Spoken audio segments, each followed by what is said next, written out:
Ada sebuah survei, saya pikir Bapak Ibu juga sudah tahu, ini cukup ramai diperbincangkan, yaitu negara Bhutan, itu warganya dikatakan masyarakatnya paling bahagia di dunia. Nah, kenapa? Apakah karena Bhutan itu negara yang kaya raya? Tidak juga. Apa karena Bhutan negara penduduknya profesor semua? Tidak juga. Negara yang bahkan kalau kelebihan orang di sana, orang bisa sesak napas. Kenapa? Kehabisan oksigen. Dia berada di lereng loh itu, Himalaya. Tapi kenapa dikatakan damai?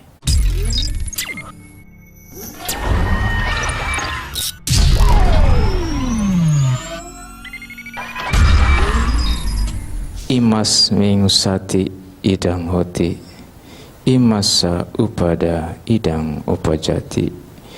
Imas ming asati idang nahoti, imasa niroda idang nirujati.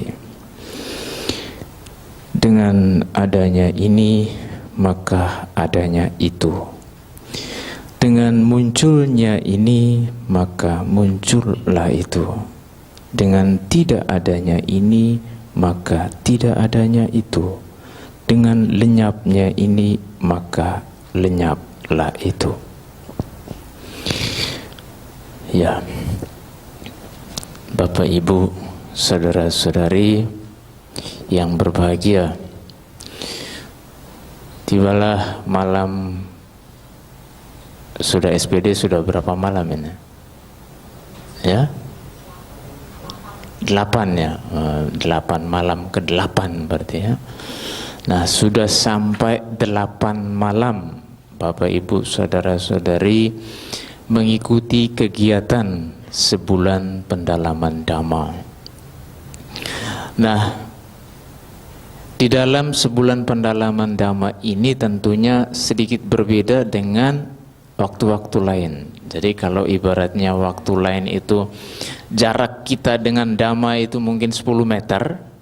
Nah, sebulan pendalaman ini kita bisa jaraknya cuma semeter gitu kan.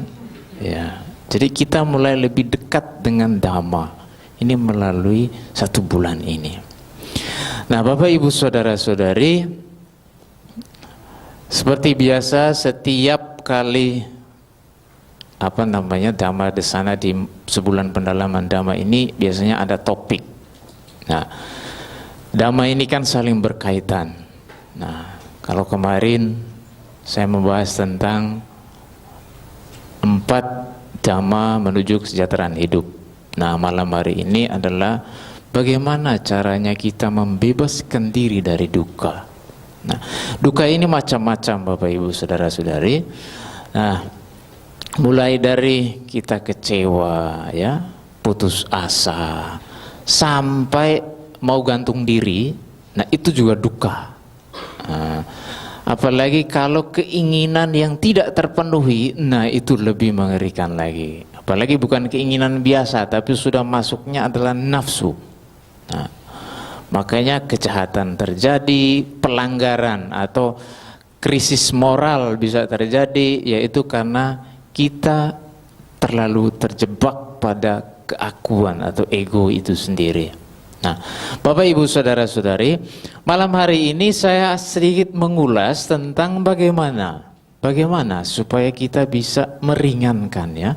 Kalau mau tuntas ya belum ikhlas Bante. Ya. Orang itu kadang senang loh di dalam penderitaan itu. Ya, kalau tidak menderita malah dia bingung. Karena dengan dia menderita dia punya bahan untuk dibelas kasihani. Nah, ini loh saya ini lagi susah, saya ini sulit. Nah, supaya apa ya, orang iba. Ternyata kalau saya menderita lebih mendapatkan kelayakan begitu ya. Nah, Bapak Ibu saudara-saudari, di dalam kehidupan kita sehari-hari ini ada duka-duka seperti tadi. Duka apa ya? Keputusasaan, kesedihan, ratap tangis dikatakan begitu ya. Keinginan yang tidak terpuaskan, mau lagi, kemudian kemarahan, kejengkelan. Nah, ini yang sederhana. Bagaimana kita bisa melewati semua ini? Nah, tentunya tujuan dari Dhamma itu sendiri adalah bagaimana kita mengatasi ini. Yang pada akhirnya pembebasan yang lebih tinggi, yaitu nibbana itu Bapak Ibu. Nah, sebenarnya untuk sampai ke situ itu kita harus melangkahnya itu step by step. Tidak ada yang langsung sampai begitu kan. Nah, seperti kita jalan ini loh. Nah, harus tahap demi tahap. Nah, Bapak Ibu saudara-saudari, sebelum saya menguraikan poin apa saja, hanya 3 poin saya rumuskan bagaimana caranya supaya kita bisa membebaskan diri dari itu. Tentunya ini adalah Dhamma Sang Buddha yang kemudian saya sendiri membahasakan dengan bahasa sendiri sesuai dengan realita kehidupan kita sehari-hari. Nah, sebelum saya membahas itu, ada sebuah kisah ya, cerita Bapak Ibu ya. Cerita di mana orang-orang biasa tetapi menjadi luar biasa karena praktik Dhamma. Ini bukan kami para biku, tapi umat awan Bapak Ibu saudara-saudara sekalian. Karena banyak umat Buddha mengatakan, Bante, praktek Dhamma itu susah. Ya memang susah. Kalau gampang kita semua sudah jadi Buddha gitu kan. Karena gampang. Nah, tetapi ketika susah bukan berarti tidak bisa. Nah, Bapak Ibu saudara-saudari, ini yang mau saya ceritakan. Nah, ketika saya sudah mau ditabis, sudah tabis jadi biku ini. Begitu ditempatkan di wihara Jakarta Dhammacakka Jaya ya. Di situ hari besok dan seterusnya jam terbangnya ke rumah duka. Ya. Jadi ada umat tanya, Bante pasti sudah hafal jalan di Jakarta. Saya bilang sudah. Kemana Bante? Ke rumah duka. Kalau ke rumah duka saya tutup mata pun saya sampai. Nah, akhirnya saya mulai mikir loh Bapak Ibu, saya jadi biku ini sudah benar apa tidak ya? Kok kalau tidak ke rumah duka, ke rumah sakit ya. Kalau tidak ke rumah sakit, ke rumah yang yang serem gitu ya katanya. Jadi sampai saya itu merumuskan, jadi biku itu bukan cuma hanya melatih diri meditasi gitu ya, ternyata punya tugas tambahan loh. Yang pertama pengantar arwah itu loh, rumah duka. Kenapa saya bilang mengantar arwah? Karena yang mengundang itu belum tentu mengerti tentang baca parita, belum tentu mengerti tentang Dhamma. Saya pernah kejadian itu ya, undang, selesai saya baca parita, sudah baca paritanya itu sendirian. Kenapa? Karena yang di depan yang ngundang saya itu tidak mengerti parita. Sudah di kiri kanan orang nyanyi-nyanyi, loncat-loncat lagi pada rumah duka ini. Bingung saya gitu. Saya baca parita sendiri ya, dengan semangat gitu kan berbuat baik, walaupun dalam hati ya sedikit dongkol juga no? Bagaimana tidak Bapak Ibu, baca parita sendirian di tengah-tengah heksos penyedot asapnya itu loh, mati. Mana dupanya besar-besar ini loh, jari tangan begini. Nah, begitu selesai saya baca parita. Nah, para Bante itu kalau senang Bapak Ibu, selesai baca, umat-umatnya itu jawab dengan sadu ya. Karena kalau tidak jawab sadu, Bantenya sadu 3 kali. Nah, kalau belum pernah coba ya besok-besok ya. Nanti kalau Bante baca parita saya jangan sadu dulu lah. Pasti Bantenya sadu. Nah, tidak mungkin waktu itu saya akan mengatakan Bapak Ibu sadu. Bingung lagi dia, sadu apa lagi Bante? Kusuknya hilang. Nah, parita saja dia tidak tahu. Begitu saya dengan semangat sadu itu kan 3 kali itu, yang di depan saya jawab amin. Komplit sudah ya. Begitu kemudian umat yang undang saya tadi itu datang mendekat, tanya dengan bahagianya si ibu tadi, terima kasih Bante, Papa pasti masuk surga karena Bante sudah baca doa. Waduh, pasti masuk surga, bagaimana judulnya ini ya? Saya kemudian menghayal gitu ya, oh karena yang pegang kunci pintu surga itu saya. Jadi saya ke sana, buka pintunya, papanya masuk. Ya tidak apa-apa kalau papanya masuk sendirian. Kalau papanya bilang, ayo Bante, saya takut sendirian, saya ditarik masuk Bapak Ibu. Saya tidak pulang waktu itu. Nah ini yang saya kemudian mengatakan fenomena biku ini dijadikan sebagai pengantar arwah betulan ini ya.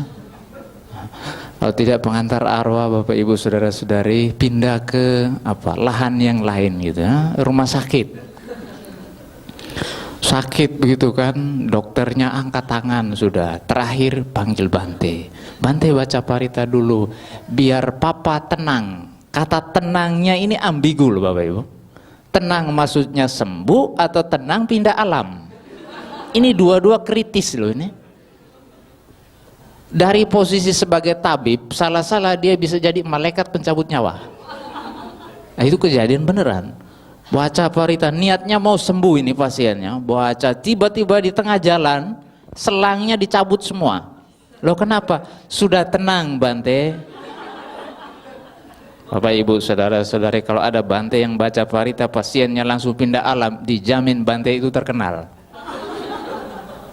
Ini anak ya, orang tuanya berobat keluar negeri kemana-mana. Ini fenomena beneran ini. Temannya datang kasih tahu, kenapa kamu mengeluh? Ini loh ibu saya ini sembuh juga tidak, meninggal juga tidak. Oh panggil Bante A, karena kalau Bante A baca parita langsung tenang. Oh itu tren itu jadinya. Nah Bapak Ibu Saudara-saudari, selain itu kalau ini ada rumah yang tidak pernah dihuni, atau kalau ada toko itu siapa namanya anak buah di toko itu mengeluh serem gitu kan, dikejar-kejar sama setan katanya. Nah siapa lagi? Bante baca parita. Sini dia sebagai pawang hantu kan ya. Baca parita, ini Bantenya baca parita sambil gemeter begini kan. Umatnya pikir wah Bantenya mengeluarkan jin ya. Nah, ternyata Bantenya ketakutan, gemeter. Nah, Bapak Ibu Saudara-saudari, kemudian yang keempat, umat awam itu kalau punya masalah larinya ke Bante. Tetapi setelah dia sudah habis-habisan, habis dibohongi gitu kan, habis ditipu, baru larinya ke Bante. Nah makanya di sini saya mengatakan kami sebagai ini loh, konselor dadakan. Kenapa? Semua masalah mulai dari bertengkar dengan anak istri, perusahaan bangkrut dan lain sebagainya, tanyanya ke Bante. Sampai terakhir tidak dapat jodoh juga datangnya ke Bante coba. Dan yang datang ini perempuan. Bante, kapan ya jodoh saya datang? Oh, Bantenya saja tidak punya jodoh ya. Apa maksudnya ini? Lama-lama Bante pakai jubah kepanasan kalau begini. Nah Bapak Ibu Saudara-saudari, dari fenomena tersebut saya kemudian merenung ya waktu itu, apa saya sudah benar ya jadi biku? Nah, tapi saya mencoba menjalani terus pilihan yang telah saya ambil. Ternyata Bapak Ibu Saudara-saudari, waktu menjawab. Di tengah kondisi demikian inilah saya bertemu dengan guru-guru kehidupan, para praktisi dhamma. Ya, Bapak Ibu kan hanya melihat kami para biku itu sebagai guru, sebagai praktisi dhamma. Ternyata di tengah yang tidak berjubah ini punya kualitas batin yang luar biasa. Nah, orang-orang inilah kemudian menjadi guru bagi saya. Tidak hanya di rumah sakit, tidak hanya di rumah duka, bahkan di dalam pesawat sekalipun ketemu yang beginian. Nah, inilah kemudian saya merasa bahwa ini jalan yang saya pilih ini sudah benar. Memang alur kehidupan saya harus melewati rute ini dulu. Ya, ada yang bisa rute tol gitu langsung sampai, ada yang dia belok-belok sedikit dulu, gitu kan? Nah, semua karena pilihan kita. Nah, Bapak Ibu Saudara-saudari, malam hari ini saya mau sharing, saya mau berkisah, kemudian saya mau mulai mengulas bagaimana orang-orang ini bisa mampu melewati semua persoalan hidupnya, bahkan sampai mati sekalipun mereka menikmati kematian itu dengan damai. Ya, ini bukti nyata. Nah, mulailah pada waktu itu saya diundang ke rumah sakit. Jadi begitu ada perempuan muda datang, Bante, hari ini saya undang Bante untuk baca parita di rumah sakit. Ada teman saya sakit, kanker stadium 4, kanker rahim Bapak Ibu. Itu berat sekali, besar sekali perutnya itu. Nah, bayangan saya waktu itu bahwa pasien ini akan berbaring di tempat tidur tidak berdaya, hanya tidur saja. Karena saya teringat tentang mendiang ibu saya meninggal karena jenis penyakit ini. Betapa menderitanya orang yang kena penyakit kanker ini. Stadium 4, Bapak Ibu. Jadi bayangan saya paling saya baca parita, habis itu pulang. Nah, Bapak Ibu tahu kalau di Jakarta jarak tempuh yang bisa 5 menit bisa jadi 2 jam loh. Makanya saya pikir kenapa orang Jakarta stres? Ya karena keluar rumah sudah macet. Jadi kalau coba Bapak Ibu yang belum pernah ke Jakarta, tes ke Jakarta coba. Pasti ininya, dahinya mulai mengkerut. Bulan depan ubannya sudah muncul ini. Kenapa? Stres gitu, tidak biasa. Tapi kalau soal lalu lintas masih luar biasa di Medan kok ya. Mainnya robot gitu ya. Luar biasa loh di Medan. Biasa di Jogja itu kalau mobil itu berhenti di baris belakang, garis kan? Berhenti di situ. Tidak perlu ada polisi, mereka sudah tahu berhenti di situ. Kalau ada yang nyelonong, nah itu berarti bukan dari Jogja. Dari mana? Biasanya dari Medan. Kalau tidak dari Jakarta, ya. Tumbuk-numbuk itu mukanya begini kan. Kalau ada polisi baru mereka rapi. Nah ini mentalnya kita orang Indonesia begini memang sudah turun temurun. Nah Bapak Ibu saudara-saudari, akhirnya saya sampai ke rumah sakit, sudah dijemput sama suaminya, Pak masuk. Begitu saya masuk ke sana, ada seorang ibu-ibu itu duduk. Perutnya memang seperti ibu hamil. Tidak ada ekspresi sakit yang tergambar di wajahnya. Dia senyum begitu saya datang. Dia bilang, "Namo Buddhaya Bante." Saya bilang, "Namo Buddhaya." "Ibu yang sakit?" "Iya Bante, saya yang sakit." "Lah kok nggak terlihat kalau ibu sakit?" "Ah masa Bante?" katanya. Begitu saya dipersilakan duduk, dia sendiri yang menyerahkan saya minum air waktu itu. Nah, ceritanya kan para Bante itu datang kan baca parita, habis itu kan ceramah. Ceramahnya paling, ya ini adalah penderitaan, harus dihadapi, ini anicca. Begitu saya duduk, ibu ini mengeluarkan kalimat yang membuat saya tidak bicara apa-apa lagi, dan sepanjang waktu saya duduk diam mendengarkan dia ceramah. Apa kalimat indah itu Bapak Ibu? Kita semua tahu, tapi kita tidak bisa mempraktekkan. Bante, jasmani boleh sakit, tapi pikiran tidak boleh sakit kan? Iya betul Ibu. Saya mau omong apa lagi? Ibu sudah dapat esensi dari Dhamma. Yang waktu itu, ya, maksudnya esensi Dhamma dalam arti masalahnya dia apa? Model Dhammanya seperti apa? Masalahnya dia sakit, dia sudah menerima bahwa jasmani saya boleh sakit, tapi batin saya tidak sakit, dan dia membuktikan itu Bapak Ibu. Fisiknya sakit, dia duduk. Saya bilang, "Ibu cerita lagi, bagaimana ibu bisa setegar ini?" "Loh kok saya yang jadi ceramah ya Bante?" "Tidak apa-apa. Saya bersyukur hari ini saya bertemu dengan guru. Seorang yang biasa, tapi dia menjadi luar biasa karena praktik Dhamma." Bapak Ibu saudara-saudara, ibu ini dulunya tidak mengenal Dhamma. Dia kemudian mengenal Dhamma. Ternyata kanker ini mulai dari usia muda dia sudah punya. Artinya apa? Tidak punya keturunan. Nah, kalau dianggap sebagai perempuan ibu, maka dia tidak sempurna karena tidak melahirkan anak keturunan. Apakah dia menderita? Nanti dulu. Apakah dia diceraikan oleh suaminya? Tidak juga. Nah, akhirnya ibu ini cerita bahwa dia dulunya itu tidak kenal Dhamma, dia kenal Dhamma, dia praktik Dhamma. Kemudian apalagi keluarganya yang tidak kenal Dhamma, dia kasih tahu semua, termasuk suaminya yang tidak kenal Dhamma menjadi praktisi Dhamma. Nah, dia seperti apa? Seperti penolong, seperti cahaya di dalam kegelapan. Hanya sebatang lilin kecil, tapi dia mampu menerangi sekitarnya. Nah, Bapak Ibu saudara-saudari, Akhirnya ibu ini bercerita selanjutnya bahwa dia sakit, kemudian berbaring di sini. Satu hal yang dia tidak pernah lupa, yaitu dia terus berdana. Padahal di tempat tidur loh. Loh, kok menarik ya ibu? Bagaimana cara ibu berdana, function? Dia cerita semua. Suami saya suruh beli burung Bante, simpan di dalam baju katanya. Waduh, untung burungnya tidak sesak napas ya.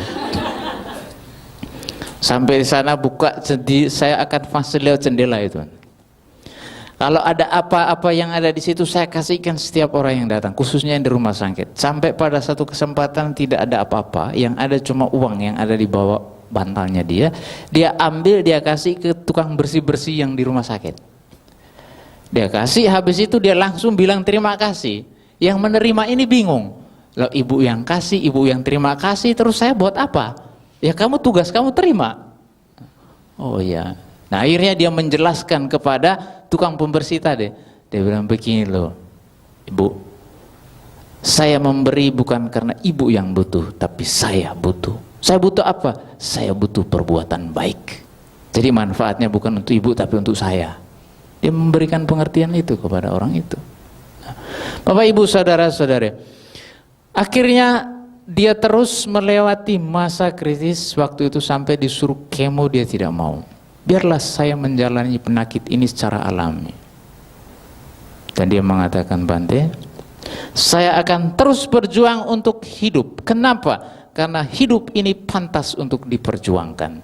Dan apabila harus mati, saya akan terima kematian dengan bahagia. Nah, kematian dengan bahagia, dia bilang begitu. Nah, saya belum yakin kan, karena kalau dia masih hidup seperti ini saya lihat betul sudah ada bukti. Saya dalam hati bertanya, masa ibu bisa menerima kematian dengan bahagia? Nah, habis itu jalan cerita saya pulang 3 bulan kemudian saya diundang lagi ya. Ini bukan kebetulan sebenarnya. Diundang mengatakan ini, Bante, umat yang Bante bacakan parita 3 bulan yang lalu yang kanker itu sudah meninggal. Saya bilang syukur 3 bulan yang lalu. Kalau dia bilang umat yang Bante bacakan parita tadi meninggal, nah ini repot saya ini. Nah, akhirnya saya datang Bapak Ibu saudara-saudari. Begitu saya sampai ke sana, suaminya menyambut saya lagi dengan menangis. Pada saat itu diputar rekaman ibu tadi sebelum dia meninggal. Rupa-rupanya dia sudah tahu jadwalnya meninggal. Dia minta maaf semua. Sampai pada waktu itu saya berdua, ada 2 orang Bante. Tadinya disuruh saya yang ceramah. Saya bilang saya tidak sanggup ceramah. Nanti di tengah ceramah saya bisa menangis. Mendengar betapa ibu ini bercerita dengan ketegaran, dia minta maaf semuanya, bahkan dia persiapkan semuanya nanti kalau dia mati. Bagaimana modelnya waktu dia mati? Nah, begini Bapak Ibu. Pada saat dia mau mati, dia suruh suaminya, mari suamiku kita baca parita sama-sama. Baca parita biru ini, baca terus. Nanti kalau di tengah-tengah saya berhenti, kamu jangan berhenti. Kamu lanjut baca. Baca, tiba-tiba di tengah dia berhenti. Nafasnya mulai seperti orang mau meninggal ya Bapak Ibu saudara-saudari.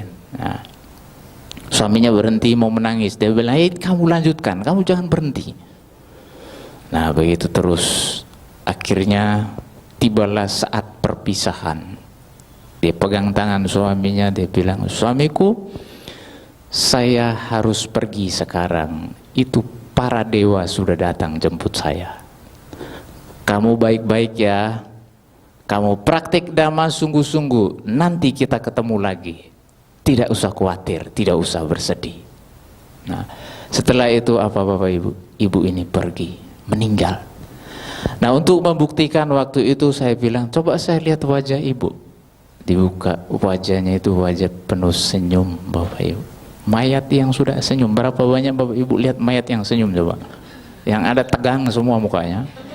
Kenapa? Tidak siap menghadapi kematian ya. Nah, untuk bisa sampai pada tahap itu bukan nanti mau meninggal dulu baru buat persiapan, telat. Itu persiapannya itu panjang Bapak Ibu. Waktu masih muda, panjang. Ya. Makanya salah kalau orang mengatakan, ya masih muda saya mau senang-senang dulu, enggak, tidak mau saya belajar agama, tidak mau saya belajar dhamma. Nanti kalau usia 50 tahun baru saya belajar dhamma. Ya, itu keburu kepala, itu batoknya sudah keras. Kalau masih muda masih bisa dibentuk. Kalau batoknya sudah keras, diketuk, apa yang terjadi Bapak Ibu? Pecah. Bukannya dia bisa mengikuti pola yang dimaui, tapi dia pecah. Artinya pecah apa? Stres. Diajarin meditasi, stres Bante saya ini. Kenapa? Usia sudah 50 tahun baru mulai belajar meditasi. Ya.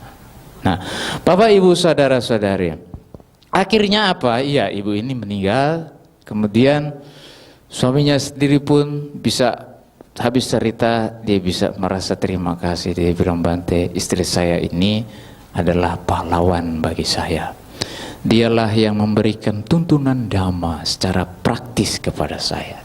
Bapak Ibu saudara-saudara, ini keluarga tidak kaya, biasa saja, tidak punya anak lagi, tetapi mereka bisa menjalani hidup ini sesuai dengan dhamma. Bapak Ibu saudara-saudari, di kasus yang lain saya ketemu lagi seorang ibu, ini di rumah duka. Begitu diundang saya datang. Kemudian umatnya langsung mengatakan, Bante, beruntung saya kenal dhamma. Kalau saya tidak kenal dhamma, mungkin saya sudah stres gara-gara anak saya meninggal. Bagaimana tidak? Dia punya anak 3 Bapak Ibu. Anak yang 1, 2 ini agak bandel. Jadi kalau anak yang bandel ini kan orang tuanya juga ya sudahlah gitu kan. Ternyata itu mempengaruhi tingkat kemelekatan juga. Jadi bersyukur punya anak bandel Bapak Ibu, mengurangi kemelekatan sebenarnya. Nah, anak yang ketiga ini dia sayang sekali, dan anaknya ini pun sayang sekali. Sampai dia tamat S2, selesai wisuda S2 meninggal. Coba apa yang terjadi ibunya ini? Dia bilang, Bante, kalau saya tidak kenal dhamma, ini saya bisa stres betulan. Tapi karena saya berkenal dhamma, saya bisa mempraktekkan dhamma. Anak saya meninggal, saya sedih. Iya, tapi sedihnya tidak berkepanjangan. Karena saya mengerti bahwa segala yang saya cintai ini akan berpisah. Cepat atau lambat dia akan berpisah. Nah, Bapak Ibu saudara-saudari, banyak sekali orang-orang yang mengenal dhamma, kemudian mampu mencicipi dhamma, bahkan membuktikan. Namun tidak sedikit juga yang sudah umat Buddha pun tidak paham, tidak praktek ya. Jadi kalau orang yang dikasih meninggal, itu menangisnya sampai meraung-raung, sampai loncat-loncat coba. Sampai semaput, bangun lagi, pingsan lagi, bangun lagi, pingsan lagi. Bagaimana caranya bisa begini ya? Padahal umat Buddha. Nah, apakah kita tidak boleh sedih? Silakan sedih Bapak Ibu. Tetapi harus bisa cepat-cepat sadar.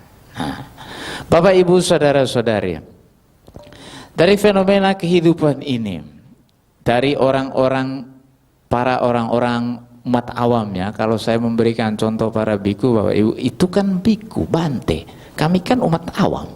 Nah, sudah ada mental block seperti itu. Makanya saya memberi cerita tentang orang awam seperti ini. Nah, bagaimana mereka ini kemudian mampu melewati krisis, mampu melewati situasi yang disebut dengan duka ini dengan enteng, dengan ringan. Ternyata Bapak Ibu saudara-saudari, ada 3 poin penting di situ. Ya, kalau dhamma ini diuraikan sampai 11, saya jamin Bapak Ibu keluar dari ruangan ini, Bapak Ibu ditanya, Bante omong apa tadi? Tidak tahu tadi. 11 poin apa saja tadi ya. Nah, makanya kan sederhana, tapi mempunyai inti di mana Bapak Ibu bisa membawa itu dan mempraktekkan itu. Karena dhamma kuncinya Bapak Ibu saudara-saudari harus rutin dipraktekkan. Nah, maka kita mencapai pada titik kestabilan mental yang stabil. Nah, Bapak Ibu saudara-saudari, apa saja poin ini? Malam hari ini saya tidak mau panjang lebar seperti tadi malam ya. Semalam saya korupsi waktu. Saya tidak ada sesi tanya jawab. Sebenarnya masih kurang, saya potong-potong loh itu. Nah, malam hari ini tidak panjang karena nanti kan ada sesi tanya jawab.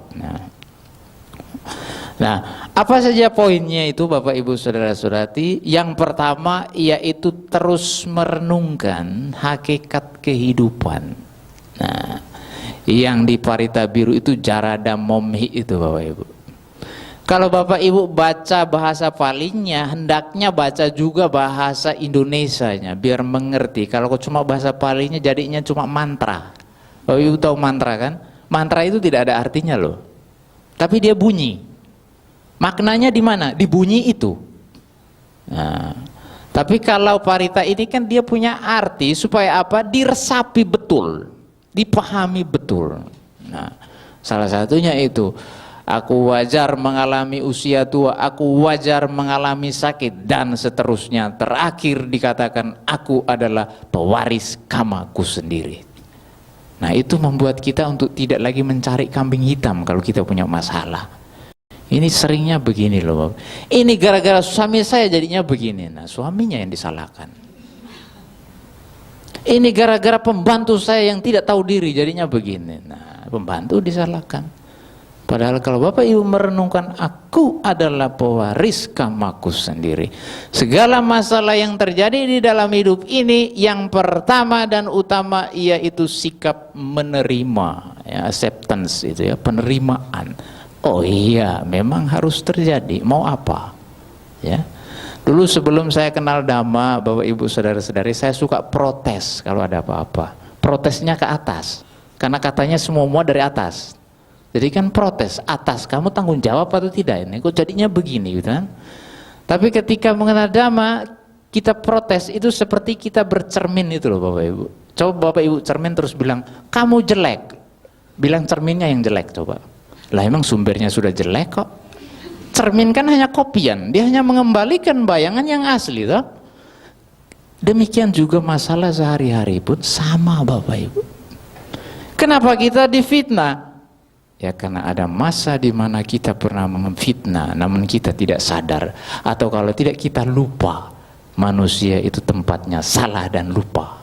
Nah, jadi sekarang baru, nah semakin kita mencari kambing hitam, maka masalah kita, duka kita ini akan beranak pianak. Ya, coba saja Bapak Ibu di dalam pikirannya terus menyalahkan orang, terus mikirkan ini, mikirkan itu, dijamin malam itu malam penuh duka. Tidak bisa tidur Bapak Ibu. Tapi ketika Bapak Ibu bisa menerima, inilah kamaku sendiri, enak itu. Nah, jadi poin yang pertama, merenungkan hakikat hidup. Semua yang ada di dalam kehidupan ini terus berubah. Yang tua, yang muda jadi tua, yang tua jadi mayat, yang mayat nanti lahir lagi jadi bayi. Begitu terus ritme kehidupan ini. Nah Bapak Ibu Saudara-saudari, ada sebuah survei, saya pikir Bapak Ibu juga sudah tahu, ini cukup ramai diperbincangkan, yaitu negara Bhutan, itu warganya dikatakan masyarakatnya paling bahagia di dunia. Nah kenapa? Apakah karena Bhutan itu negara yang kaya raya? Tidak juga. Apa karena Bhutan negara penduduknya profesor semua? Tidak juga. Negara yang bahkan kalau kelebihan orang di sana, orang bisa sesak napas. Kenapa? Kehabisan oksigen. Dia berada di lereng loh itu, Himalaya. Tapi kenapa dikatakan damai? Karena mereka mampu hidup selaras dengan alam. Ya. Nah, apa caranya yang mereka lakukan? Mereka setiap hari merenungkan kematian, Bapak Ibu. Nah, kalau kita orang di Indonesia bicara kematian, jangan bicara kematian. Saya belum nikah katanya. Sudah nikah bicara kematian, jangan bicara kematian, saya belum punya anak. Bicara kematian, sudah punya anak, saya belum punya cucu, jangan bicara kematian dulu. Tiba-tiba naik pesawat Air Asia mati. Nah, tamat riwayatnya. Hasil akhirnya apa? Tidak bisa menerima kenyataan, maka larinya ke alam penderitaan, Bapak Ibu. Nah, ternyata ketika kita sering merenungkan yang namanya salah satu contoh kematian itu sendiri, kita mendidik batin kita untuk siap. Nanti kalau kematian datang, saya akan sambut. Selamat datang sahabat lama, aku sudah menunggumu. Nah, ini yang diharapkan seperti itu. Makanya warganya di sana itu hidup bahagia. Nah, kita punya pemikiran bahwa kalau bicara kematian nanti sial ya. Sedikit-sedikit sial gitu. Ternyata bukan cuma di apa ya? Di Medan gini ya. Di tempat saya pun sama gitu ya. Bahkan orang nyanyi lagu kematian pun tidak boleh. Kenapa? Nanti ada yang mati katanya. Sampai sebegitunya orang takut pada kematian. Padahal kematian ini adalah bagian yang tak terpisahkan dari kehidupan kita. Nah, Bapak Ibu Saudara-saudari, poin pertama yang harus kita praktikkan di dalam hidup ini apabila kita ingin membebaskan diri kita dari penderitaan atau dari duka, dari kesulitan, dari sakit hati, dari kejengkelan, renungkan hakikat kehidupan. Nah, acuannya ada di Parita Biru itu, Jara dan Momik Jarang Anatito dan seterusnya. Nah, tujuannya apa? Dengan demikian memberikan pengertian ke mental kita untuk menerima setiap fenomena yang datang. Oh, kamu datang toh. Jangan mau manisnya saja. Pahitnya datang. Oh, pahitnya datang juga akhirnya. Sudah saya tunggu-tunggu. Kemarin kok manis semua ya yang datang. Jangan, aduh kok pahit sih, saya maunya yang manis. Nah, itu sumber duka Bapak Ibu. Nah, apapun yang datang kita harus terima itu sebagai konsekuensi yang harus kita, artinya itu kita terima sebagai bagian dari hidup kita. Apapun yang pergi, biarkan dia harus pergi. Nah, Bapak Ibu Saudara-saudari, kalau penjelasan seperti ini ada pun masih ada yang protes. Ya, saya sudah paham Bante, tapi begitu berhadapan dengan realita, hilang semua teori itu, hilang semua perenungan itu. Apakah ada cara Bante untuk bisa membantu? Ya, itu berada di dalam tataran perenungan.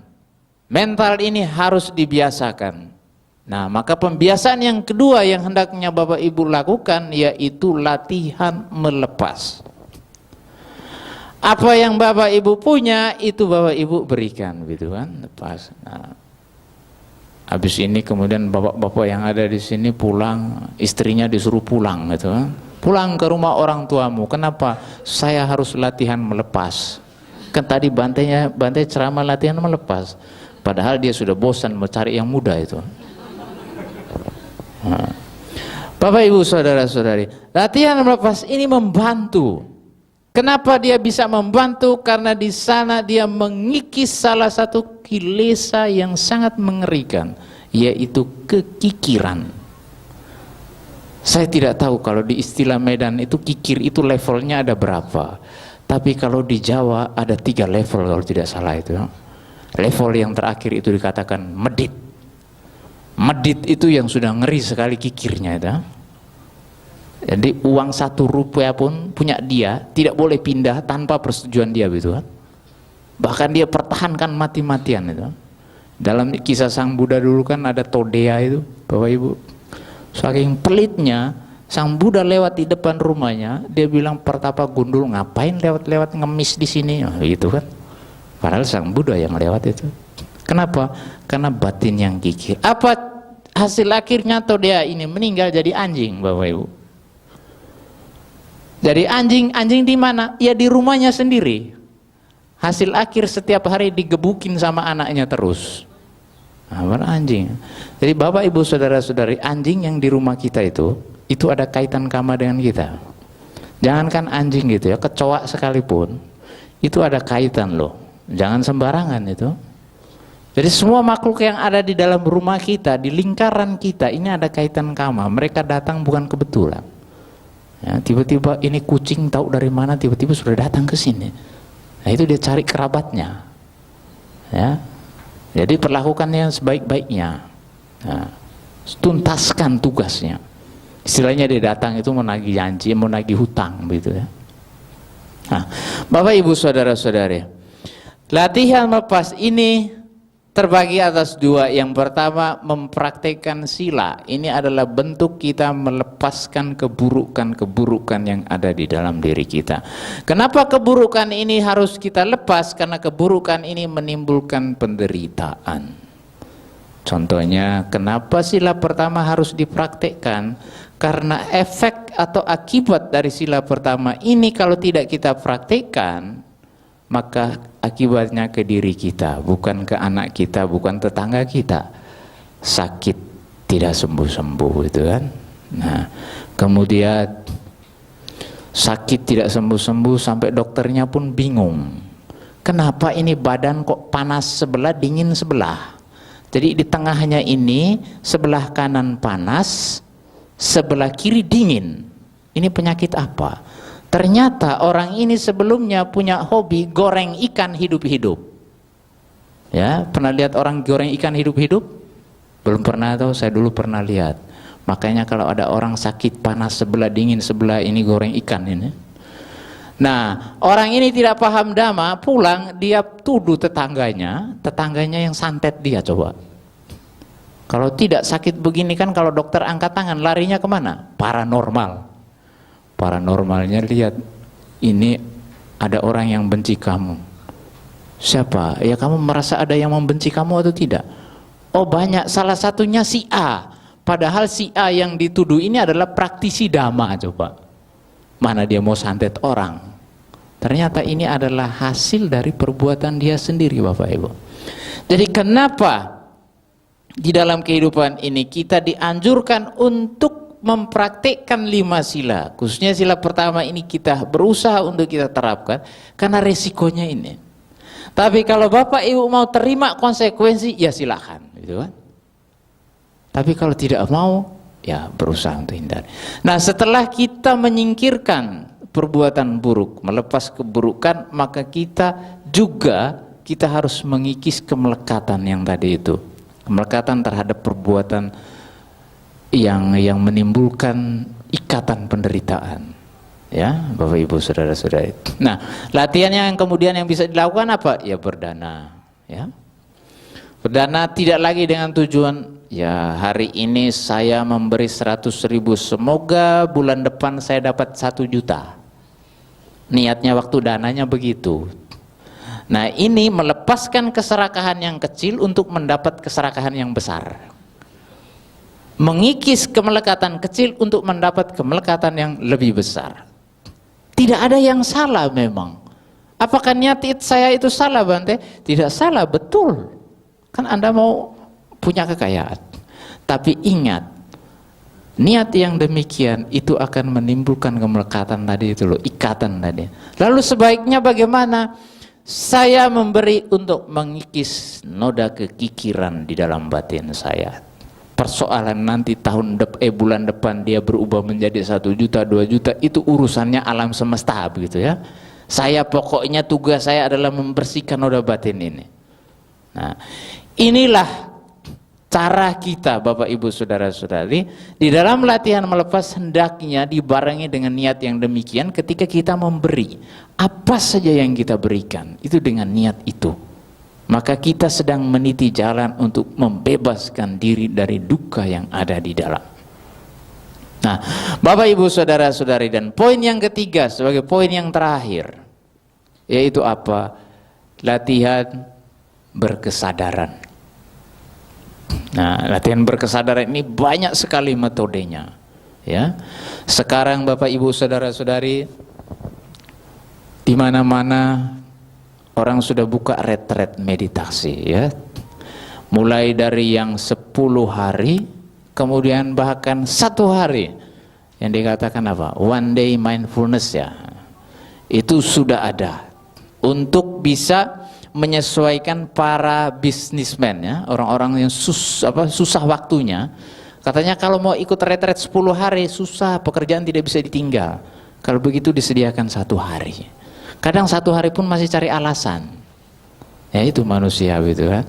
Nah, Bapak Ibu saudara-saudari, kenapa dengan kita melatih kesadaran ini otomatis kita menyaring, ya, sebenarnya menyaring segala macam kilesa yang ada di dalam batin.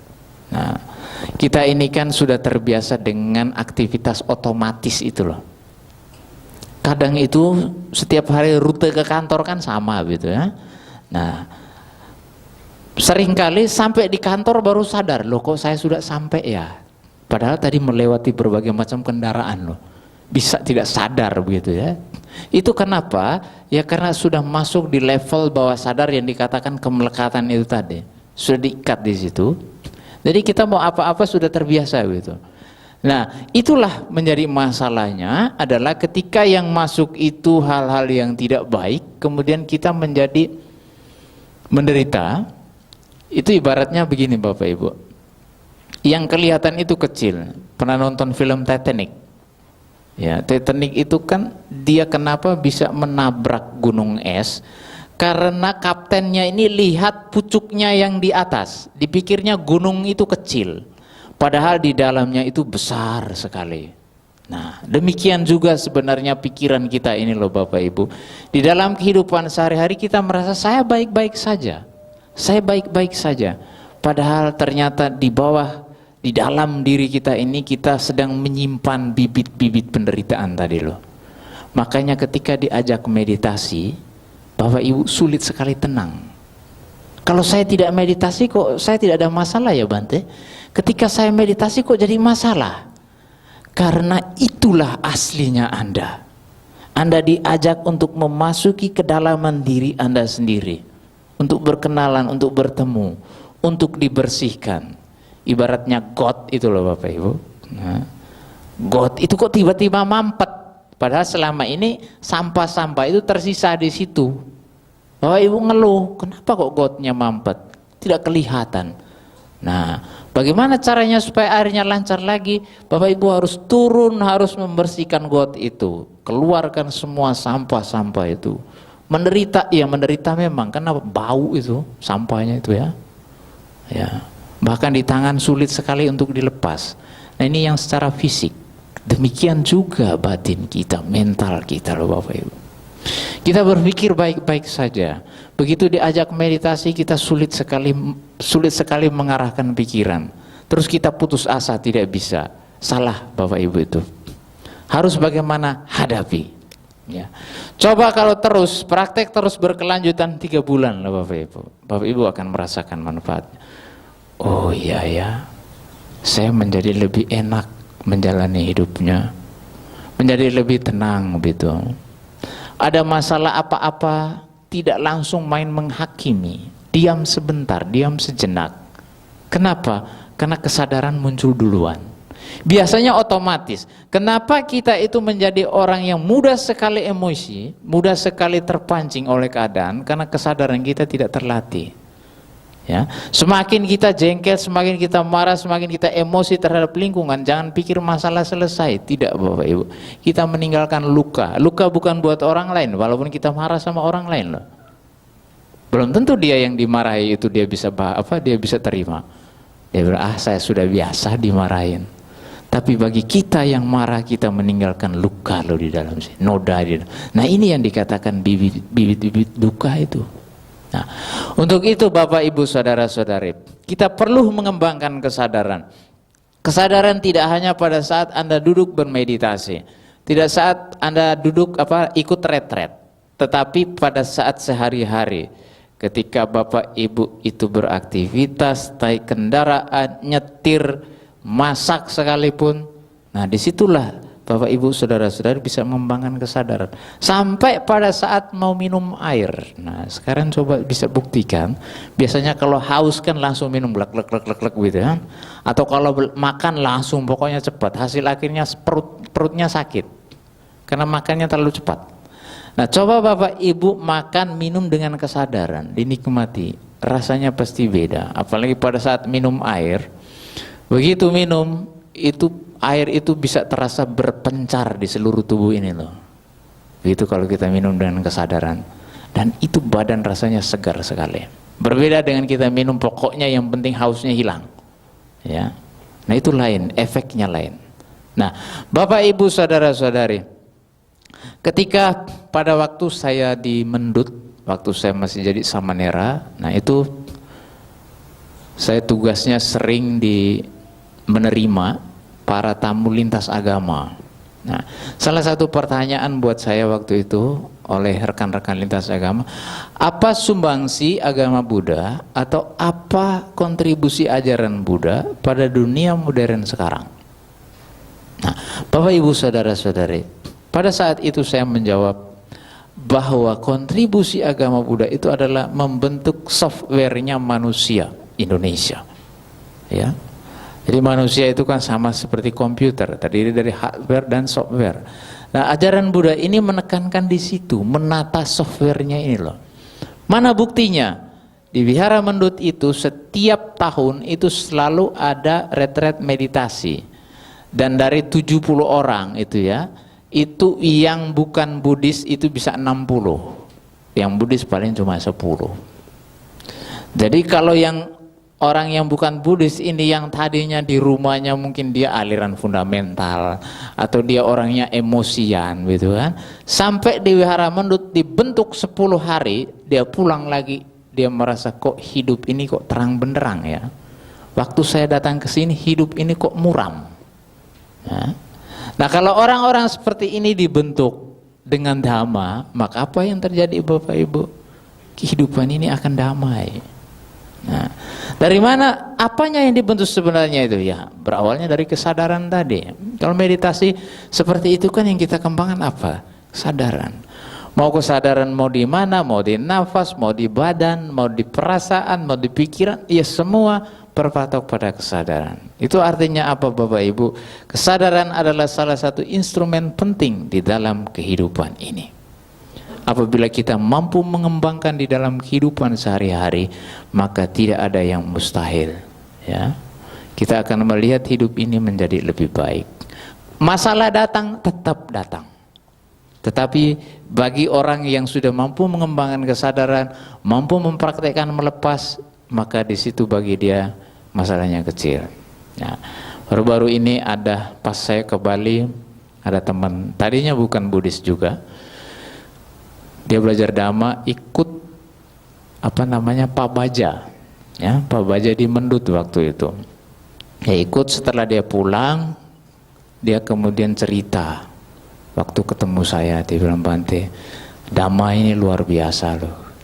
Dulu itu saya hutang 5 juta, itu saya sampai stres.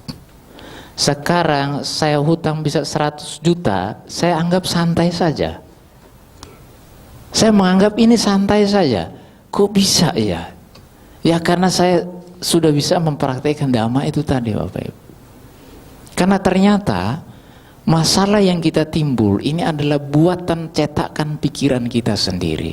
Ketika kita mampu melepaskan semuanya itu, maka hidup kita ini menjadi ringan Bapak Ibu. Jadi kita belajar dhamma, praktik dhamma bukan mengharapkan mujizat yang terjadi ya. Bukan praktik dhamma supaya sembuh. Ya sembuh iya, kalau memang harus sembuh. Tapi kita harus menekankan ke batin kita.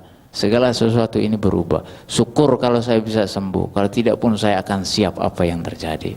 Nah ini batin yang sudah dewasa. Nah, bukannya kita mau belajar dhamma supaya ada mujizat. Saya mau belajar dhamma, saya mau jadi samanera supaya apa? Tahun depan apa kontrak saya bisa diteken atau tender proyek saya bisa lolos. Nah, saya mau ikut Pak Baja dulu. Nah, nanti kalau tendernya tidak lolos bagaimana hasilnya? Kecewa. Wah, percuma saya jadi samanera. Nah, Bapak Ibu saudara-saudari, salah satu bentuk kita mempraktikkan dhamma yaitu ikut latihan Pak Baja itu loh. Kalau di Medan saya tidak tahu kapan. Tapi dalam Sangga Theravada Indonesia sudah membuat program ini di seluruh Indonesia untuk bisa mempraktikkan dhamma ini. Karena dalam pembaca itu Bapak Ibu Saudara-saudari akan memperoleh pengembangan pengetahuan dhamma, praktek latihan melepas tadi, dan juga praktek hidup berkesadaran. Nah, karena ketika Bapak Ibu jadi umat awam lebih banyak mengumpul ya. Nah, ketika Bapak Ibu jadi samanera atau jadi atasilan nih, itu sudah tidak pikir apa-apa lagi. Ya, itu benar-benar praktik melepas. Nah, bukan berarti yang tidak ikut Pak Baja, yang tidak bisa atasilan, tidak bisa. Bisa sekali. Yang penting kita mau. Tadi cerita saya sudah sampaikan bahwa ada bukti orang yang mampu mempraktikkan dhamma. Bukan hasilnya tinggi, tapi hasil yang bisa dicicipi sekarang ini. Bukan tunggu mati. Mati itu urusannya nanti, kita tidak tahu. Tapi bagaimana kita mencicipi dhamma ini di dalam kehidupan sehari-hari. Nah, Bapak Ibu saudara-saudari, inilah 3 poin di dalam dhamma. Apabila Bapak Ibu mempraktikkan, yaitu merenungkan hakikat kehidupan, latihan melepas, kemudian mengembangkan latihan hidup berkesadaran. Maka dengan demikian hidup Bapak Ibu saudara-saudari akan menuju ke arah bebas dari duka, ya. Tidak mustahil selama kita mau dan bertahan di dalam proses tersebut. Semoga Bapak Ibu saudara-saudari senantiasa maju di dalam praktik Dhamma. Sabe sata Bhavantu Sukhitata, semoga semua makhluk hidup berbahagia.